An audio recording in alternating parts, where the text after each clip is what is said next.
Development అనే నినాదంతో parliament ఎన్నికల బరిలోకి దిగబోతున్నానని TDP vice president Congress party Bhuvanagiri MP అభ్యర్థి చామల కిరణ్ కుమార్ రెడ్డి అన్నారు. పార్టీకి తాను చేసిన సేవలు కార్యకర్తలు ప్రోత్సాహంతో భువనగిరి ఎంపీ టికెట్ దక్కిందన్నారు. గతంలో భువనగిరి ఎంపీగా చేసిన బోర నర్సయ్య గౌడ్ భువనగిరి అభివృద్ధి పరచడంలో ఫెయిల్ అయ్యారని తెలిపారు. రాష్ట్రంలో ఇప్పుడు కాంగ్రెస్ ప్రభుత్వంలో అన్ని సామాజిక వర్గాలకు అభివృద్ధి ఫలాలు అందుతున్నాయంటున్న చామల కిరణ్ కుమార్ రెడ్డితో మా ప్రతినిధి హరీష్ ఫేస్ టు ఫేస్. ప్రస్తుతం మనతో పాటు భువనగిరి ఎంపీ అభ్యర్థి చామల కిరణ్ కుమార్ రెడ్డి ఉన్నారు. నమస్తే. First congratulations. మీరు పోటాపోటీ మధ్య మీకు టికెట్ దక్కింది, ఎట్లా ఫీల్ అవుతుంది? పోటాపోటీ మధ్యన టికెట్ దక్కడం అంటే మా దగ్గర కాంగ్రెస్ పార్టీలో ప్రజాస్వామ్యం ఉంటుంది. దగ్గర 28 మంది అప్లికేషన్లు పెట్టిరు. దాంట్లో నా సోదరులు కూడా చాలా మంది కష్టపడ్డ వాళ్ళు టికెట్ అడగడం జరిగింది. టికెట్ అడగడం అనేది సహజం. టికెట్ అనేది ఒకరికే ఇస్తారు. ఇచ్చేటప్పుడు సర్వేలు చాలా అంశాలు పరిగణనలోకి తీసుకొని చేస్తారు. మా దగ్గర ఉన్నటువంటి మొన్న ఎన్నిక కాబట్టటువంటి చాలా మంది ఎమ్మెల్యేలు నా సైడ్ చాలా మంది అందరూ కూడా చామల కిరణ్ రెడ్డికి ఇస్తే బాగుంటుంది. ఎందుకంటే మా అందరికీ కూడా చేదోడు వాదోడుగా ఉండి మమ్మల్ని గెలిపించుకునే ప్రక్రియలో ఆయన భాగస్వామ్యం ఉంది. రాష్ట్రంలో కూడా కాంగ్రెస్ పార్టీ మీడియా ద్వారా మీడియాను ఇన్ఛార్జ్గా ఉండి మీడియాను కూడా మనము బీఆర్ఎస్ వైఫల్యాల మీద పదే మా అధికార ప్రతినిధులతోటి మాట్లాడించి తెలంగాణ ప్రజల ముందు బీఆర్ఎస్ తరిమి కొట్టే విధంగా ఒక కార్యాచరణ చేసినాం.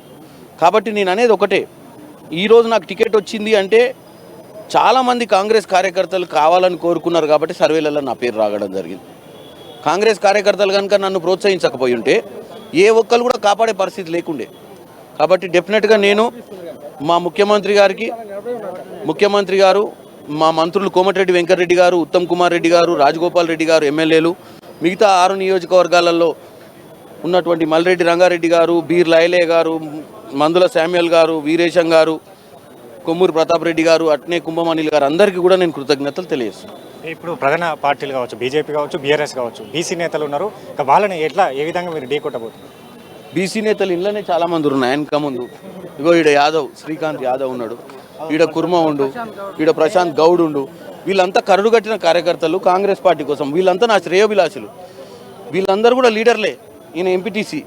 బీసీ నినాదాన్ని తీసుకోబోతున్నారు. బీసీకి మేము ఆ సామాజిక వర్గాన్ని బలోపేతం చేస్తాం. ఒకటి బీజేపీ ఏమో అయోధ్య మందిరు, ఇక్కడ బీఆర్ఎస్ ఏమో యాదగిరిగుట్ట డెవలప్మెంట్ పేరు తెర మీద తీసుకొస్తాం. మీరు ఎట్లాంటి ఢీకోవడం ఏ కార్యాచరణ? నేను ఒక్కటే చెప్తాండి, వాళ్ళు ఏ నినాదంతో మాట్లాడినా డెవలప్మెంట్ అనే నినాదమే సక్సెస్ అయింది. బీసీ నినాదం అంటే బీసీలల్లా గౌడ సామాజిక వర్గం ఉంది, మన యాదవ సామాజిక వర్గం ఉంది, మున్నూరు కాపు ఉన్నారు, పద్మశాలీలు ఉన్నారు. అందరినీ కలుపుకొని మనం వాళ్ళ డెవలప్మెంట్ గురించి ఆలోచించినప్పుడే ఒక లెక్కలకు వస్తాం. ఈరోజు రేవంత్ రెడ్డి గారు వచ్చి అన్నిటికీ కార్పొరేషన్లు పెట్టి వాటికి నిధులు ఇచ్చే పరిస్థితి వచ్చింది. ఒక ముఖ్యమంత్రిగా పాజిటివ్ మైండ్ తోటి పనిచేసేటప్పుడు ఆయనకు చేదోడుగా వాదోడుగా ఉండాల్సిన మేము మంచి లీడర్లను ఎన్నుకుంటే ఢిల్లీలో పోయి పోరాటం చేస్తారు. ఇలా నా మీద నమ్మకంతో టికెట్ ఇచ్చిర్రు. నేను భువనగిరి నియోజక ప్రజలకు ఒకటే చెప్తున్నా, వాళ్ళకు తమ్మునిగా, అన్నగా, బిడ్డగా వాళ్ళ మధ్యన ఉంటా, వాళ్ళ సమస్యలు పరిష్కారం చేస్తా. నేను ఏ కులమని ఆ కులం వాడని దగ్గర తీసుకోవడం అనో, ఈ కులం వాడని దగ్గర తీసుకోకపోవడం అనే నా దగ్గర లేదు నేచరు. నా గాంధీ భవన్లోనే మీరు చాలామంది నేను లేని సమయంలో వచ్చి నా గురించి అడగడానికి అందరినీ తీసుకోవచ్చు. మా దగ్గర 250 మంది నాయకులు ఉన్నారు. దేంట్లో వైస్ ప్రెసిడెంట్లుగా, రెంటల్స్లా, జనరల్ సెక్రటరీలు, స్పోక్స్ పర్సన్స్, వీళ్ళందరూ అయితే రోజు నాతోటే తిరిగిరు కదా. నా నేచర్ ఏందో వాళ్ళ దగ్గర నుంచి తెలుస్తుంది.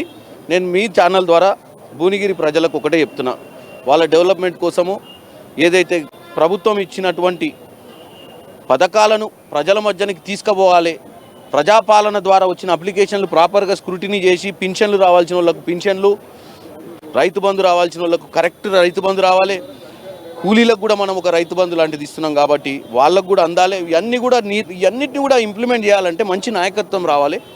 నన్ను నమ్మి కాంగ్రెస్ పార్టీ నాకు ఈరోజు ఈ టికెట్ ఇచ్చింది. అదేవిధంగా నన్ను భువనగిరి ప్రజలు నమ్మితే వాళ్ళే నాకు రేపు పొద్దున పరీక్ష. ఇవాళ నన్ను గెలిపించినంత మాత్రాన నేను శాశ్వత రాజకీయాలలో ఉండా. రేపు మళ్ళీ పనిచేస్తేనే నాకు అవకాశం వస్తుంది. గతంలో బోర నర్సయ్య గారు 2014 నుంచి 19 పనిచేసిండు. ఆయన పాలన కూడా వాళ్ళకి తెలుసు. అప్పుడు బీఆర్ఎస్ మంచి స్వింగులు ఉన్నప్పుడు బీఆర్ఎస్ నుంచి గెలిచిండు, పోయినసారి బీఆర్ఎస్ నుంచి ఓడిపోయిండు, ఇప్పుడు బీజేపీలోకి వచ్చిండు. మరి ఆయనను నన్ను కంపేర్ చేసినప్పుడు నేను పార్టీ నుంచి వచ్చిన మొట్టమొదటిగా యువకుణ్ణి. నా మీద కూడా నమ్మకం పెట్టుకొని ఒకసారి నాకు అవకాశం ఇస్తే నేను కూడా వాళ్ళకి ఎంతవరకు సేవ చేస్తానో ప్రూవ్ చేయగలను. కాంగ్రెస్ పార్టీ ఎంపీగా ఉన్నారు కోమటిరెడ్డి. కేంద్రం నుంచి కూడా నిధులు కావచ్చు, ప్రాజెక్టులు కావచ్చు, వీటన్నిటిని కూడా అక్కడ నిలిపివేయడం జరిగింది. వాళ్ళతో ఎట్లా ఫైట్ చేయబోతున్నారు? వాళ్ళతో ఫైట్ చేయాలంటే ఒకటే గుర్తుపెట్టుకోండి, రేవంత్ రెడ్డి గారు ఫైటింగ్ అంటే ఏంది, రాయితోటి కొడతావేంది అలా. ఫైటింగ్ అంటే మనము పద్ధతి ప్రకారం రాజ్యాంగబద్ధంగా అడుక్కోవాలి. ఇవాళ ఒక బహిరంగ సభలనే రేవంత్ రెడ్డి గారు పెద్దన్న మమ్మల్ని కూడా చూడన్నా అన్నాడు. అంటే అర్థమైంది, మోడీ వస్తే నేను పోనే పోను, ఆడు మోడీ వస్తే నాకేంది, ఆడేడ తిరిగితే నాకేంది అంటే అప్పుడు నిధులు రాలే. మనము ప్రజల కోసము ఈగో ఏమి ఈగోయా, నువ్వు ఎవడు ఈగో పెట్టుకోనికే? ఇవాళ తెలంగాణ ప్రజలు నీకు అధికారం ఇచ్చి ముఖ్యమంత్రిని చేసిరు కేసీఆర్ని. ఆయన నేనే రాజును అనుకొని ఎవరిని పట్టించుకోక ఈ దౌర్భాగ్య పరిస్థితి వచ్చింది. ఇవాళ మనం పోయి తెచ్చుకోవాల్సిన కాడ తల వంచి బతిలాడి వివిధ రకాల ప్రెజర్లు పెట్టి తెచ్చుకోవాల్సిన పరిస్థితి, సామ వేద దండోపాయాలు ఉంటాయి.